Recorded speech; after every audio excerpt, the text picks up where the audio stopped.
ഗവർണർക്കെതിരെ നിർണായക നീക്കവുമായി സർക്കാർ ഭരണഘടനാ ചുമതലകൾ ഗവർണർ നിർവഹിക്കുന്നില്ല എന്നാരോപിച്ച് രാഷ്ട്രപതിക്ക് കത്തയച്ചു. നിരന്തരമായി പ്രോട്ടോകോൾ ലംഘനം നടത്തുന്നുവെന്നത് അടക്കമുള്ള ആരോപണങ്ങൾ ഉന്നയിച്ചാണ് മുഖ്യമന്ത്രി രാഷ്ട്രപതിക്ക് കത്തയച്ചത്. വിവരങ്ങളുമായി വി അരുൺ ചേരുന്നുണ്ട്. അരുൺ, ഗവർണർ കഴിഞ്ഞ ദിവസം കാലിക്കറ്റ് സർവകലാശാലയിൽ എത്തിയപ്പോഴടക്കം നേരിട്ട പ്രതിസന്ധികൾ കേന്ദ്രത്തെയും അതോടൊപ്പം തന്നെ രാഷ്ട്രപതിയെയും ഒക്കെ അറിയിച്ചേക്കുമെന്നുള്ള റിപ്പോർട്ടുകൾ ഉണ്ടായിരുന്നു. അതിനിടയിലാണല്ലോ ഇപ്പോൾ സംസ്ഥാനത്തിന്റെ ഈ നീക്കം.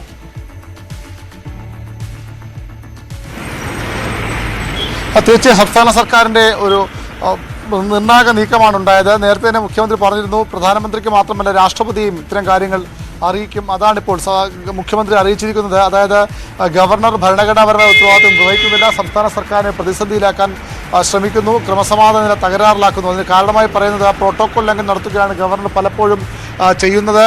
ഗുരുതരമായ പ്രോട്ടോകോൾ ലംഘനം നടത്തുന്നു, സുരക്ഷാ ക്രമീകരണങ്ങളൊന്നും ഗവർണർ പാലിക്കുന്നില്ല തുടങ്ങിയ പരാതികളാണ് രാഷ്ട്രപതിക്ക് അയച്ച കത്തിൽ മുഖ്യമന്ത്രി വ്യക്തമാക്കുന്നത്.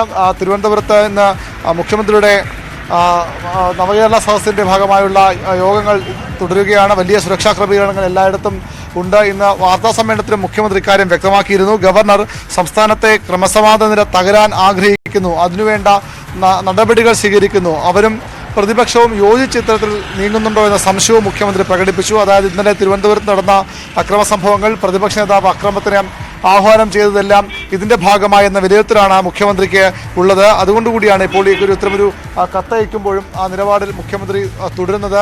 സംസ്ഥാനത്ത് ക്രമസമാധാന നില തകരാറിലായി എന്ന് വരുത്തി തീർക്കാൻ ഗവർണർ ശ്രമിക്കുന്നു. അതിനുവേണ്ട ഇടപെടലുകൾ മുൻകൈ അദ്ദേഹത്തിൻ്റെ ഭാഗത്ത് തന്നെ ഉണ്ടാകുന്നു. ഇതാണ് സർക്കാരിൻ്റെ ആരോപണം. രാഷ്ട്രപതിക്ക് അയച്ച കത്തിലും മുഖ്യമന്ത്രി അക്കാര്യമാണ് ചൂണ്ടിക്കാട്ടുന്നത്. അഭിലാഷ്.